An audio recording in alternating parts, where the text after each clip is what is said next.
Hello friends, welcome to my YouTube channel जहां हम तैयारी कर रहे हैं पीजीटी बायोटेक्नोलॉजी के लिए। ठीक है, तो इस वीडियो में हम डिस्कस करेंगे जेनेटिक्स। ठीक है, जेनेटिक्स का जो इंट्रोडक्शन है उसके बारे में हम डिस्कस करेंगे।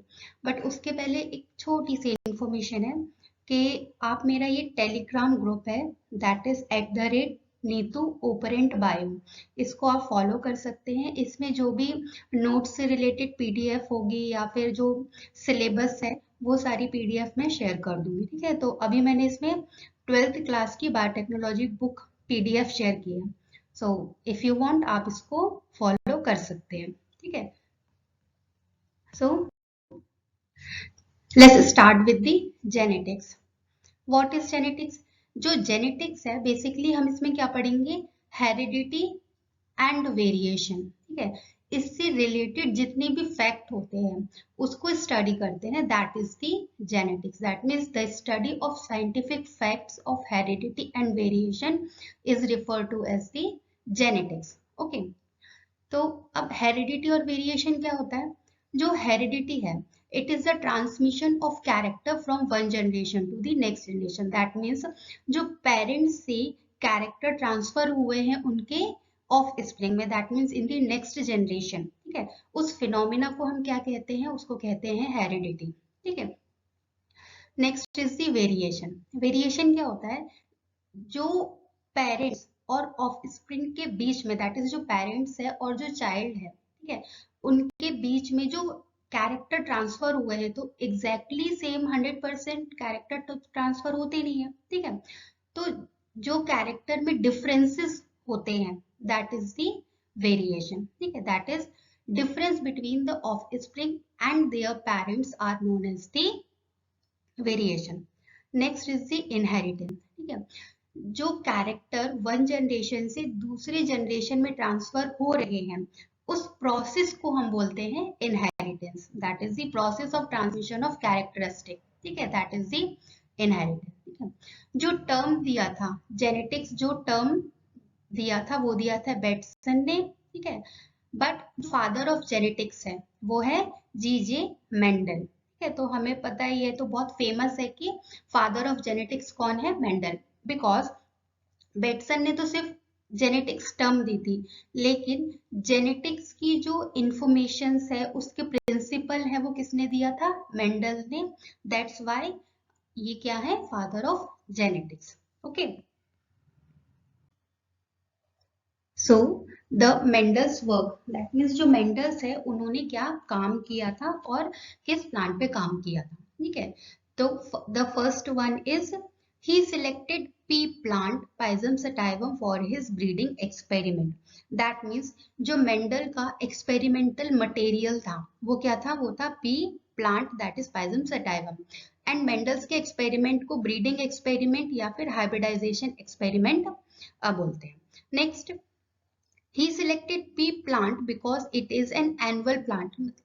मेंडल्स ने पी प्लांट को क्यों सिलेक्ट किया था? बिकॉज ये एनुअल प्लांट है, दैट मीन्स इसका जो लाइफ साइकिल है वो बहुत शॉर्ट है और हम इसकी नेक्स्ट जनरेशन को जल्दी से प्रोड्यूस कर सकते हैं। ठीक है, with perfect bisexual flower. That means जो पी प्लांट है इसमें जो फ्लावर है उसमें मेल और फीमेल पार्ट दोनों ही प्रेजेंट होते हैं, दैट इज ये हर्माफ्रोडाइट है।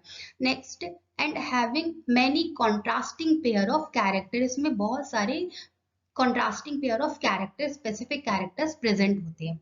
ठीक है, next, he selected 7 pair of contrasting character. कितने कैरेक्टर लिए थे? 7 पेयर। ठीक है, और इनका क्या किया था? प्योर लाइन प्रोड्यूस किया था by self pollinating for several generation. ठीक है, तो जो मेंडल है इन्होंने क्या किया था? 7 पेयर ऑफ कॉन्ट्रास्टिंग कैरेक्टर लिए। ठीक है, और हर एक पेयर वो रिस्पॉन्सिबल था 2 ट्रेट के लिए। ठीक है, तो कितने ट्रेट हो जाएंगे? 14 ट्रेट्स।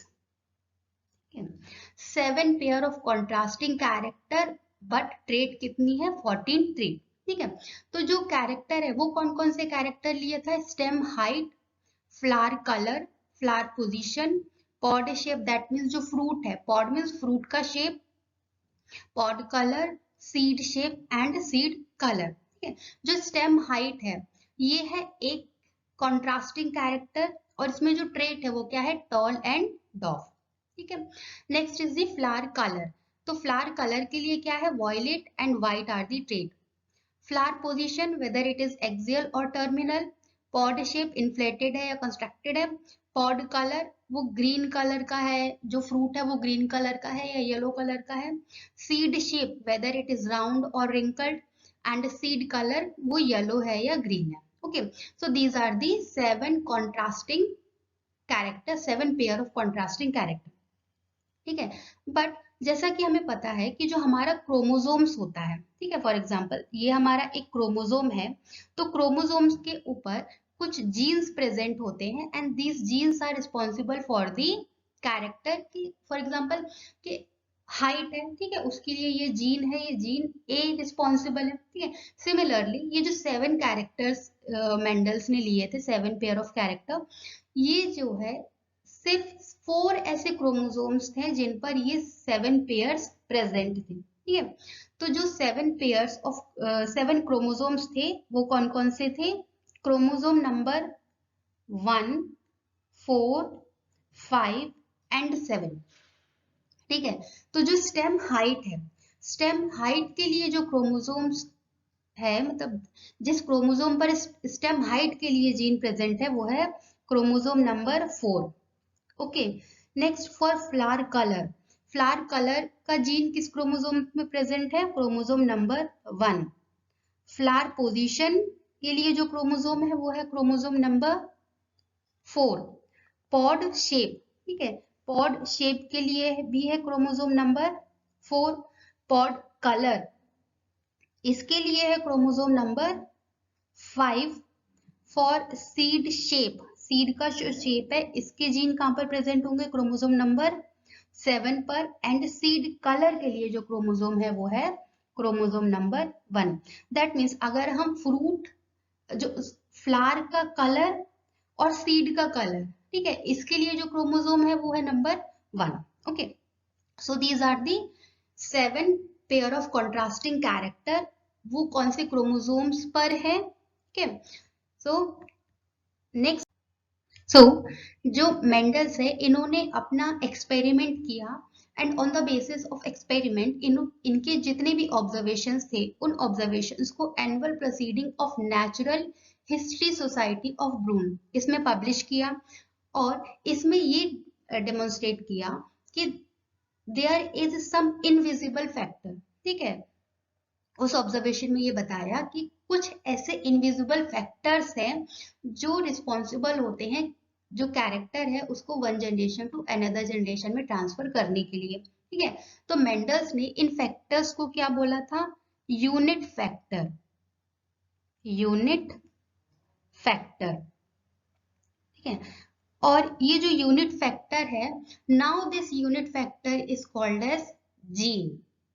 ओके, एंड इन 1900, ठीक है, इन 1900 जो मेंडल्स का वर्क है, मतलब मेंडल्स के वर्क को ज्यादा एक्नॉलेजमेंट नहीं किया गया था, but in 1900 there were 3 scientist, that is Hugo de Vries, Carl Correns and Erich von Tschermak. ये जो 3 साइंटिस्ट है इन्होंने मेंडल्स के वर्क को रिडिस्कवर किया और as a principle and Mendel's law इसको प्रेजेंट किया था। Okay, next is the steps in Mendel's experiment, that means जो मेंडल्स ने अपना एक्सपेरिमेंट किया उसके स्टेप्स क्या। ठीक है, तो the first is selection of pure line parents. ठीक है, फॉर एग्जांपल अगर हम स्टेम हाइट लेते तो स्टेम हाइट में हम पहले टॉल लेंगे एंड देन डॉफ कैरेक्टर।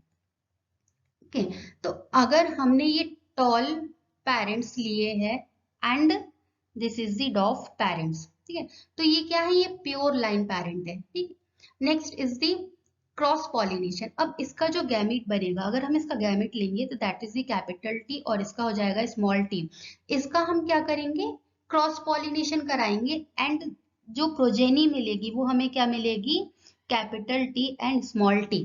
ठीक है, तो ये क्या किया हमने, क्रॉस पॉलिनेशन किया और इससे ये जो प्रोजेनी मिली ये है F1 जनरेशन। ये क्या है, ये F1 F1 जनरेशन है। नेक्स्ट ये जो F1 जनरेशन है, अब इसको हम क्या करेंगे, सेल्फ पॉलिनेट करेंगे विथ इटसेल्फ। तो कैपिटल टी और स्मॉल टी, ठीक है।